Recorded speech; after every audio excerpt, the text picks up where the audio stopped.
eu falo muito disso, é uma das coisas que a gente mais fala. Que o maior problema, assim, a gente fala, qual o maior problema da democracia brasileira? Os petistas vão falar que é o dinheiro o bolsonarista vai falar que é o Xandão. Cara, tem um outro problema, que esse é o maior de todos, que é a compra de votos. A base da democracia é a compra de votos. Se você for pra São Paulo é uma cidade, uma capital, boa parte do voto na periferia é compra de votos. Se eu for pra Vinhedo, que é a cidade que meus pais moram, uma cidade com o IDH de Vinhedo é igual ao da Itália. Caraca. Dito isto, boa parte dos votos são comprados. Americana, IDH alto, voto comprado. Agora, se eu for para um sertão, só para uma cidade pequena no interior do Nordeste, interior de Minas, 60%, 70% dos votos são comprados. Sim. Comprados.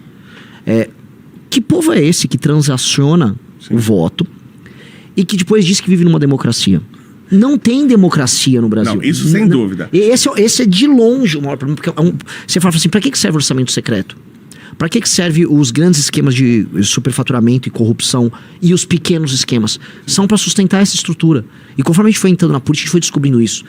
E todo mundo fica puto, não, vamos punir os políticos, vamos, mas e a pessoa que tá toda eleição vendendo voto? Sim. São milhões de brasileiros, assim, vamos botar aí no mínimo 1 ou 2 dezenas de milhões de brasileiros que vendem o voto. E eu não tô falando assim, vendi pelo Bolsa Família, vamos falar que é uma coisa mais etérea. Não, eu estou falando do cara que chega pro político, o político oferece, vou te dar uns sacos de cimento, tal, mando aí uma grana pra tua família, vai votar em mim, sabe onde é a sessão eleitoral onde eles votam, já faz o cálculo de quantos votos vai ter na sessão eleitoral e acompanha ali.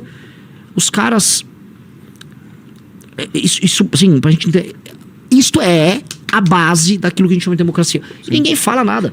Não, democracia no Brasil não existe, mas uma coisa que a gente faz, o brasileiro faz, eu já fiz isso também, tá? É colocar o brasileiro como um povo desonesto. E o brasileiro como povo, ele não é desonesto. O brasileiro não é que o brasileiro, ele não é. Só que a gente tá vivendo numa cultura que assim, o cara ele tá vendo todo mundo levar vantagem. Então ele levar vantagem é um jeito na cabeça dele de ele tá no jogo, de ele não estar sendo lesado. Você entende? Ele não tá levando a vantagem por muito, é o normal. É um jeito, ele entrar no jogo, é um jeito de ele não estar sendo lesado. Por que eu tô falando que é assim? Eu conheço muitos brasileiros que foram morar no Japão, muitos até voltaram, por exemplo. Outros que foram morar na Inglaterra. Na Inglaterra até eu vi isso, é excepcional. O cara, ele vem aqui, ele dirige mal, ele fura farol vermelho, ele faz tudo. Chega lá, ele para em toda a faixa de pedestre. Então o brasileiro ele se adapta muito rapidamente à cultura. E a cultura brasileira é essa, de levar vantagem. Se você tem uma nova Constituição, se você ataca principalmente o ensino, você muda o sistema de ensino no Brasil, você cria uma nova cultura, o brasileiro se adapta muito rápido. Ele vira outro brasileiro. Muita gente não vai acreditar. E o cara que ele não segue essa regra, e eu tô desde 2006 no YouTube, tem quase 10 mil vídeos meus na internet falando, então é só ver se eu mudei alguma coisa. Hoje eu postei um vídeo no Twitter, que é um pedaço de uma série, um filme, não sei o que é, e ele é um policial, é um cara, um rapaz negro que é um policial. Ele tá com a arma aqui, e aí eles param o cara tá com dinheiro de tráfico, de qualquer coisa, e o cara pega e fala assim, olha, se a gente for dividir aqui igualmente, é 3 mil reais pra cada um. O comandante fala. E o cara fala assim, o policial fala, de maneira nenhuma. Tá? Ele fala, de maneira nenhuma. E aí o cara fala, se a gente levar isso pra delegacia, esse dinheiro vai sumir. Nós vamos dividir entre a gente. E ele fala, de maneira nenhuma. E aí o comandante fala pra ele assim, mas o que é? Você é valentão, hein? Você vai querer trocar tiro? Ele fala, se precisar, eu vou. Né? Ele fala, você tá falando com o seu comandante. Ele fala, não, eu tô falando com um bandido. Pior do que esses que eu tô prendendo. O cara pra ter, e eu postei porque eu me identifico muito com esse, o cara pra ter essa força moral, pra todo mundo tá estando errado e ele não ser, é muito difícil. É muito difícil. Né? Isso, assim, isto é muito difícil. E assim, no Brasil você é tratado como um otário, se você se comporta assim. Sim. Tem aquele, acha lá, assim, é aquela famosa frase do Rui Barbosa, do ter vergonha de ser honesto. Né? Isso aí é do começo do século XX. E de tanto ver prosperar como é que é? Isso aqui, ó. De tanto ver... esse é o grande problema. De tanto ver triunfar as nulidades, de tanto ver prosperar a desonra, de tanto ver crescer a injustiça, de tanto ver agigantarem-se os poderes nas mãos dos maus, o homem chega a desanimar da virtude, a rir-se da honra e a ter vergonha de ser honesto. E essa é a real do brasileiro. Sim. As pessoas têm vergonha de ser honesto. Mas entendeu que não é um problema do brasileiro? Não é um problema genético. Não é aquele problema genético. Eu acho que é um problema É cultural. Cultural. Se você mudar a cultura, o brasileiro se adapta rápido. Eu concordo. Vê como o brasileiro se adaptou rápido ao Pix, por exemplo. Eu concordo, Léo, mas eu acho que assim, é uma dimensão civilizacional essa transformação cultural. Sim, o que é preciso fazer? Parece fácil. Civilizacional. O que é preciso fazer para isso acontecer é grandioso. É muito grandioso. É você mudar a Constituição. Sim. É você trabalhar em cima das escolas, mudar o sistema de ensino nesse país e a mentalidade do ensino. Pô, passei por um prédio esses dias em São Paulo gigantesco, né? É normal, você passa ali por São Paulo, Avenida Tiradentes e tal, você vê muito disso. Umas pinturas gigantescas em laterais de prédio. Tem uma pintura lá do Paulo Freire, gigantesca.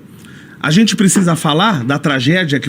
É que o pessoal não conhece nem a história, né? Vê o mecanismo que o Paulo Freire criou para ensinar adultos, não é para criança, né? Então tudo que ele fez ali acabou que não funcionou direito nem para adultos. Ele tinha até uma proposta razoável, que era óbvia, né? De você vai ensinar um pedreiro. Sim, a pedagogia da pedra. Você ensinar através do sistema de referências dele. É do que ele conhece, até é legal, bacana, mas é um sistema para adultos.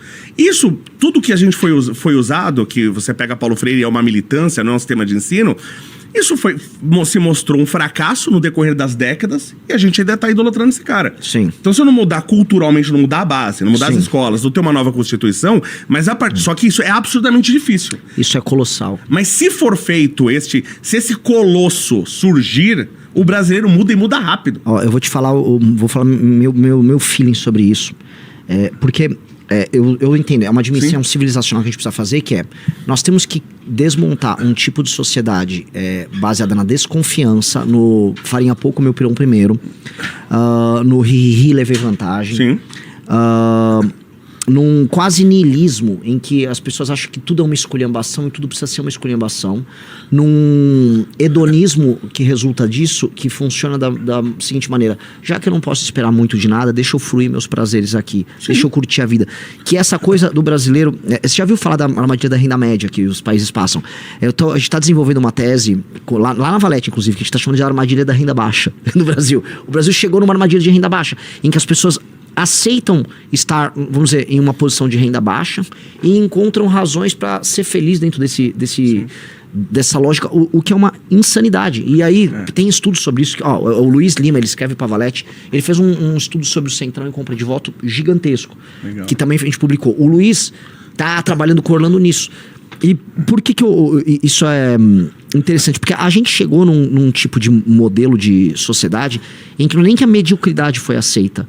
A ruindade pura e simples foi aceita, foi normalizada. E qualquer combate a isso é demonizado. Então, como a gente inverte? Eu acho assim, do ponto de vista coletivo, nós precisamos de um grande trauma. O que seria uma trauma? Eu acho que a gente precisa de uma guerra. E aí é muito complicado falar isso. Sim. Mas assim, nós precisamos de uma guerra, e pra mim a guerra é a guerra contra o tráfico. É a guerra de retomada territorial. E é guerra mesmo. E eu acho que todo trauma envolve dor, envolve morte, envolve sangue. Igual foi a Guerra Civil Americana. A Guerra Civil Americana foi uma guerra definidora da natureza americana. Aí eu te pergunto, foi melhor a guerra ou vocês preferiram que a escravidão continuasse até hoje? Pois é. Ou, por exemplo, a Inglaterra poderia não cumprir o pacto que ela tinha com a Polônia de defesa mútua e simplesmente, a Alemanha está muito forte, vamos empurrar com a barriga. E a Inglaterra, e teve a Segunda Guerra Mundial. E aquilo impediu a expansão. Aliás, foi por isso, foi por deixar... Né? Agora, isso que você falou da renda baixa é espetacular, porque tem estudos sobre isso, e um monte de estudos sobre isso, de o quanto você consegue oprimir um povo até que ele se revolte. Tá? Tem muitos estudos sobre isso. E a pobreza não causa revolta. A pessoa não vai se revoltar pela pobreza simplesmente. Vai se revoltar se você de alguma forma criar expectativa, ou esse povo criar expectativa, e a condição dele não está atendendo às expectativas, a evolução da expectativa disso. Só que você controlando, que é o que o governo quer fazer, controlando a internet, por exemplo, vamos controlar a internet e dando um ensino de baixa qualidade, você impedindo o acesso das pessoas ao conhecimento, como que vai crescer a expectativa dela? Ela vai ficar na pobreza.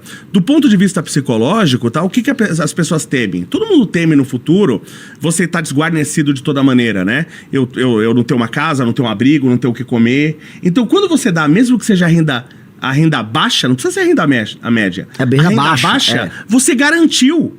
Você sanou esse medo do cara. E esse medo, ele é natural, ele é inconsciente. Tá? Então você pegou o medo animal e você tirou da pessoa. Por que esses estudos são importantes para o controle estatal? Por que o Estado faz isso? Porque com isso ele percebeu, por exemplo, eu não preciso garantir nem a renda média. Não, é baixa. A renda baixa já resolve Até o meu porque, problema. Léo, as grandes mudanças, as grandes revoluções acontecem através dos mais pobres ou da classe média?